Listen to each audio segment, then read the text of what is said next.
welcome back to another edition of the Gadget Lab Show. I'm Michael Calori. I'm Nathan Olivares-Giles. Later on, we're going to see a new version of Microsoft's Outlook.com web-based email, which is super exciting. But first, we have some phones from Huawei and T-Mobile. Yes, we do. We have the MyTouch and the MyTouch Q, which are two brand new handsets out on T-Mobile. They're built by Huawei specifically for T-Mobile, but if you look on tell us, there's no Huawei branding here going on. Tell us a little bit about Huawei. Like, people may not be familiar. Okay, so Huawei is more than likely a company you've never heard of, but they are a Chinese smartphone and tablet manufacturer trying to enter the U.S. market. They've worked with T-Mobile to build a tablet that was called the T-Mobile Springboard, which is actually a pretty solid device, pretty solid tablet. But they're really just doing like bargain basement stuff right now, really low cost stuff. They're trying. So which is reflected in these two devices that we have here. As a matter of fact, it is. So these two phones are part of T-Mobile's MyTouch line, which is essentially a low cost phone that is designed for people who have never had a smartphone before, who have never had an Android phone before, that kind of thing. So what are these, like $50 on contract, $100 on contract? These are $100 on contract, but there's a $50 mail-in rebate. So that drops the price into half. Okay. If you know. So what's the catch? The catch, well, here it's that the hardware is outdated and the software outdated. That's the problem, which is probably why they're $50. And it's kind of a shame because in the past, T-Mobile's MyTouch line was really actually pretty good. Maybe about a year ago, they came out with the MyTouch 4G Slide, which was built by HTC, and it had one of the nicest smartphone cameras out there. It was a really great piece of hardware. Then they went with LG and released two other phones that were also called the MyTouch and MyTouch Q. And now they're with Huawei, and I gotta say I'm frankly kind of disappointed by what they're presenting here. Yeah, so we should mention that this is the Q, right? Yeah, this is the Q. It has a slide-out keyboard. Q is for QWERTY? I guess. Maybe. Maybe. That could be. I mean, it's kind of nice to see that they're offering a keyboard. That's not something you see on smartphones a lot nowadays. Yeah, it's just weird. Yeah, and I thought almost, hey, it's uncomfortable. If maybe you're used to this, if you've had a BlackBerry and you want to get a smartphone that can actually run some apps and do a lot more things than BlackBerries can do, then this might be kind of like a peace offering to you.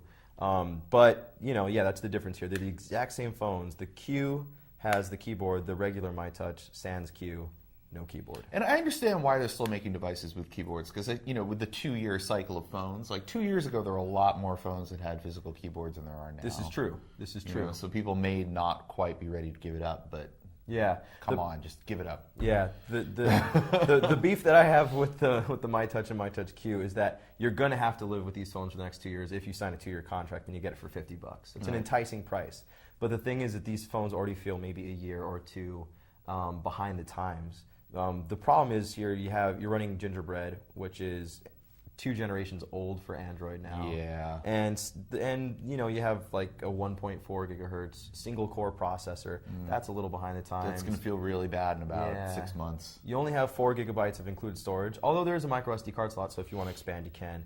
And then, you have 1 gigabyte RAM, which is pretty robust, and that is up to today's smartphone standards. So good enough, but you'll certainly be hurting in a year, and you could do a lot better for $100 right now. Well, yeah, for $100 right now, you can get the Galaxy Nexus from Verizon.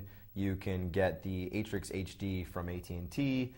For $150, you can get the HTC One S from T-Mobile. So there's lots of other handsets out there, kind of in the same price range, that offer you a far better device that's going to feel a lot better in 2 years. But if you're a cheapskate, or if you really only want to spend $50 on your phone, this is pretty solid. I've been playing around with it for a little bit. It's a good little phone. It's good build quality. I wish it didn't feel so outdated, but it is a good phone. All right. Well, thanks for stopping by and bringing your Huawei devices. My pleasure. And as we send you on your Huawei, we'll bring in Alexandra to show us something from Microsoft. Hi, Alexandra. Hi, Mike. So you got a sneak peek at Outlook.com, is that correct? That is correct. And it's actually live now, though. Oh, okay. So it's out. But Outlook.com is basically Microsoft's new webmail service. All right. They had Hotmail, which was pretty lame. A cornerstone of the early web. Yeah. But now past its prime. Mm-hmm. But now they've come out with Outlook.com, and it's basically their answer to webmail. Gmail came out like 8 years ago, and according to them, that's like it's been too long since webmail has gone to redesign, and this is what they've come up with. So this is sort of, is this like their attempt to compete with Gmail or one up Gmail? I'm pretty sure it's to one up Gmail. Yeah. And they've done a pretty good job. Okay, so what are the hot features? I mean, does it have first of all, does it have everything that Gmail has? Does it have has like threaded everything. Conversations? Yep. It has everything Gmail has, but a totally different look. What about chat? Yep, chat.